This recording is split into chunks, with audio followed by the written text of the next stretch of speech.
I don't even like video games. This is louder than a Grammys after party at Harry Styles' house. What am I even looking at? Gosh, tell me about your lizard. I don't think so. It's tail time, buddy. I don't have a tail? Yeah. What's up, everybody? Lou from Hypocritic here, back on the show floor at PAX East 2025. We are here with Audi, Seth, and Jeremy from Limited Run Games, and we are talking about the Gex Trilogy. Thank you all so much for taking some time. Absolutely, thank you. So in your own words, tell us a little bit about the Gex Trilogy. Oh man, the short and sweet of it is Gex is back, right? And it is always tail time. This year and moving forward, everybody's going to get a chance to put Gex on their favorite modern platform and enjoy it as Gex was. And that's the best thing about Gex. So when I say it's tail time, I mean it. It is tail time. It's tail time. And we do love us some tail time. So in terms of just the general way that this whole process started, can you talk a little bit about how the project came together? Why now is the right time to bring Gex back and all of those games that everyone loved so much? Why now? Yeah, from the side that I approach things, and looking at it from our customer's point of view, right? Everybody kind of feeds off nostalgia. I often find myself saying, man, I'd like to just sit down and play this game or that game. And it's not as easy to do, right? So I have to go find it in a closet somewhere. Or maybe I don't have it, so I got to buy it third party. And it kind of takes the fun out of it. So, with Gex, everybody knows Gex. Even if you haven't played Gex, the marketing behind it, right? The different outfits, where Gex is placed, right? It's pop culture at its best. And that stuff just never goes away. Everybody has a sense of pop culture memory. So it's almost, you ask the question like, why now? Why choose Gex and bring it forward? It's like, well, why not? And why didn't we do it sooner? I love that. If not now, when? Yeah. Now, in terms of the IP itself, obviously very much rooted in pop culture and things that we all remember, but also across time, I think it's fair to say it has a more of a meme or a silly kind of reputation amongst the fans and the communities that still love and play it. How has that affected, if at all, the development and sort of marketing of this project? Are you leaning into it? How does that factor into some of the creative decisions you're making? What's that been like? Yeah, from the marketing side of things, it was really easy. Take a look at the history behind it and go, well, everybody's memeing something, right? So, my team is amazing. They are very creative, and they took a moment to go, okay, let's look back at Gex throughout the years. Gex has been everywhere, so let's put Gex in things. So, throughout our marketing campaigns, right, we posted various memes and put them online. One where Gex is a snake wrapped around Britney Spears, or, Gex is playing his own game to kind of poke fun at the AI trend where game characters were, playing their own game, right? So we just looked at it and go, let's go back in time and almost imagine how they were propositioning Gex back then. And it's just like, well, that's too easy. Let's just introduce Gex again in this culture of reception to things like that. So, it also made it fun, right? Even if you don't know what these references are now, anytime you want to know about something, what do? You Google it, you look it up, and you go, oh, now I get it. So there's a little bit of layer to how it's being positioned, but Gex honestly did a lot of the work. The programming side, that's a different story. Yes, and we will dig into the technical bits, but it sounds like it's very sort of modern and in the moment in terms of how you're approaching it relative to the IP, which is fantastic. Let's get under the hood a little bit. So from a technical perspective, remasters and reintroductions of older games are always interesting because, especially for those with very passionate fan bases, they will notice, small things that are out of place or certain minutia that aren't quite right. So from a technical perspective, can you talk about, some of the technology that you're using to bring this to life if players aren't familiar with how Limited Run works, and maybe some of the challenges or interesting things you've come across working on Gex specifically in bringing all three games to modern platforms? Yeah, so we use the Carbon Engine technology, which is an in-house technology that we have.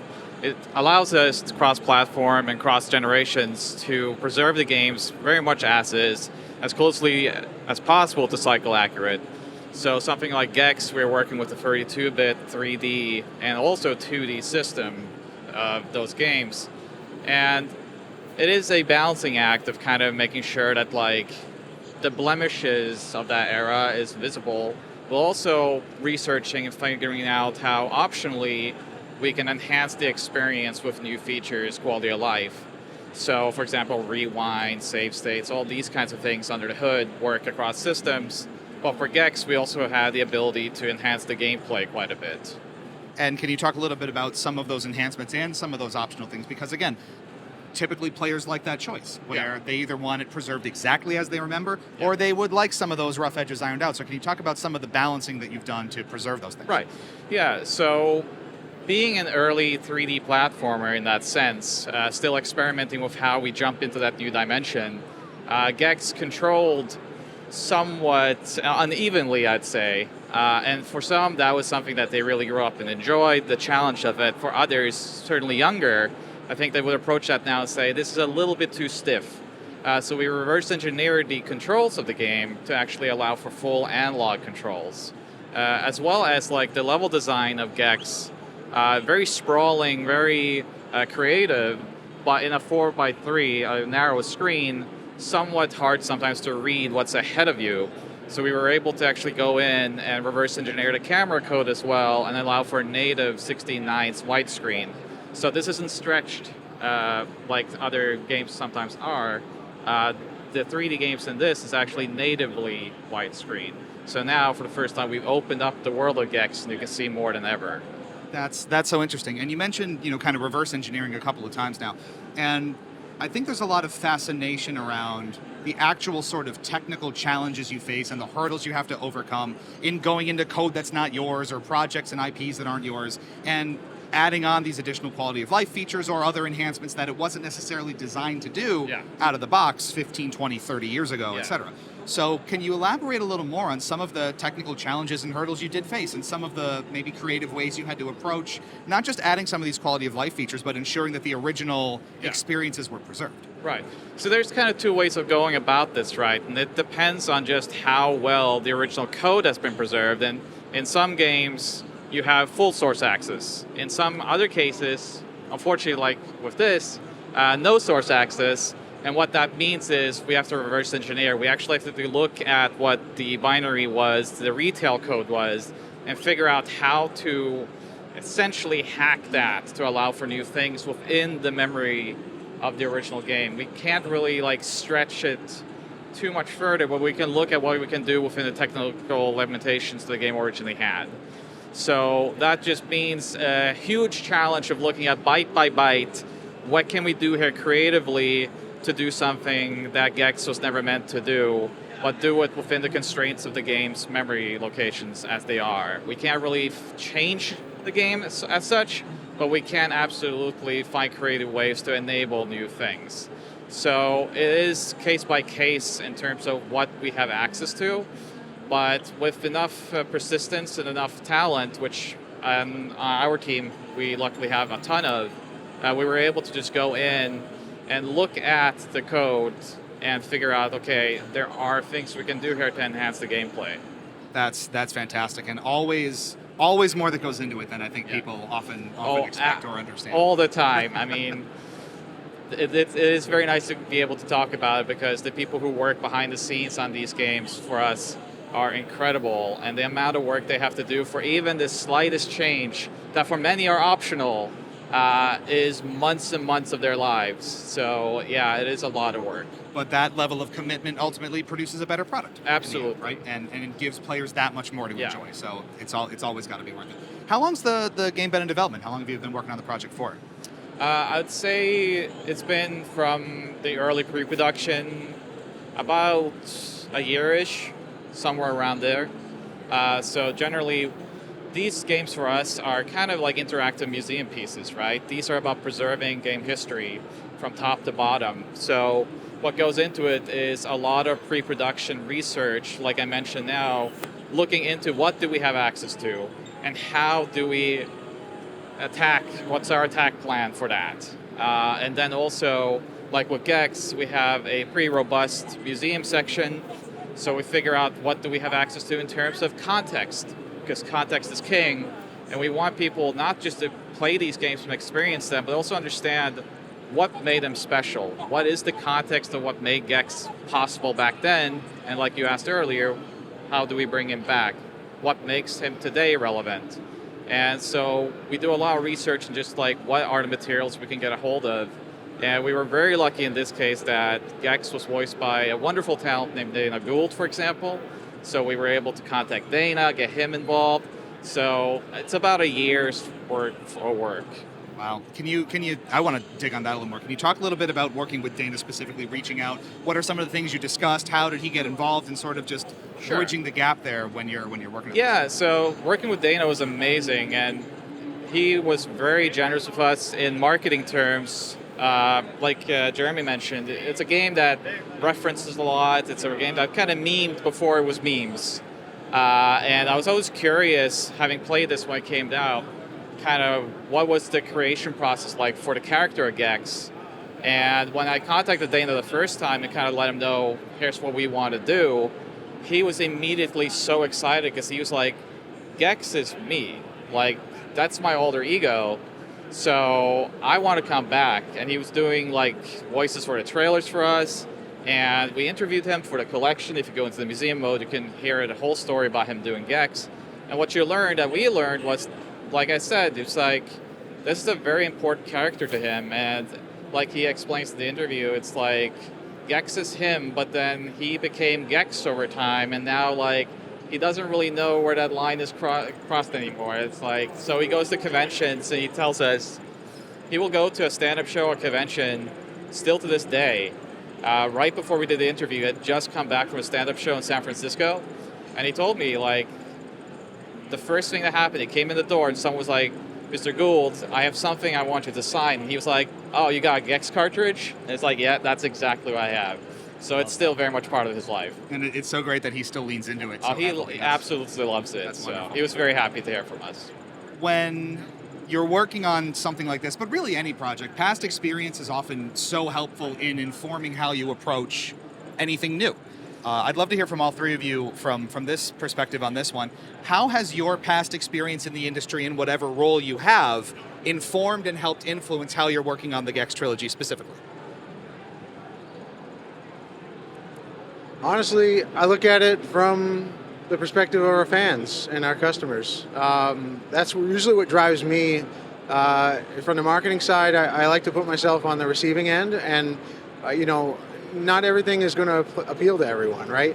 So you have to make it kind of make sense, and that's how I like to approach it. So, I've been with the company since 2019. I love working here, and I've met a lot of people and gone through various positions in the company, and I've seen the ins and outs of just about everything.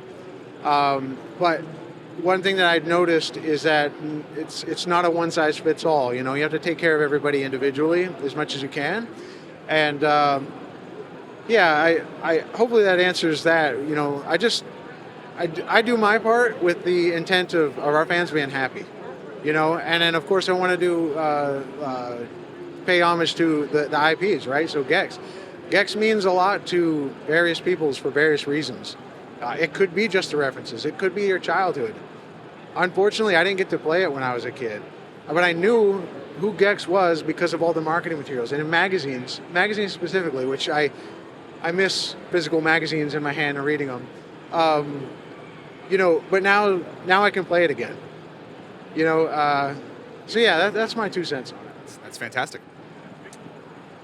I think from a development standpoint, one thing that I've always been sort of focused on is, what could have been, what can we bring to these products? Sort of what Audi was talking about. We very early on try to identify what can we do within the limitations of what we're given, and sort of maybe Gex didn't control as well as he did back in the day. So what can we do about that? And in this case, it was adding analog controls. Whenever we look at these products, like Jeremy was saying, we like to look at it from a fan's perspective, because all of us on the team, we're all very, very enthusiastic about retro and classic games, and how can we look at that from a consumer perspective, and what can we bring to it? So as far as my perspective goes, I'm always wanting to look at what can we do for these games to make them better for a modern audience. Yeah, I think for me, So I come from a background doing video game documentaries, books, development. I've been around for 20 years. And like, it's such a refreshing place to be at Limited Run doing something like this, because not only do we make the impossible possible by bringing back these franchises, enhancing them, but it's also, like you mentioned, well, both of you, I don't remember anymore. It's been a long, long week. But, you know, mascot characters in this era of gaming in particular, for many, they take a cynical take and just say like, well, these were mascots, it's just kind of a marketing ploy, that's it. But for me, with Gex, Bubsy, these kind of characters, they were actually my kind of handheld way into video gaming. They made video games approachable for me. They gave me a character that I could refer to and like feel comfortable with going into the video game world.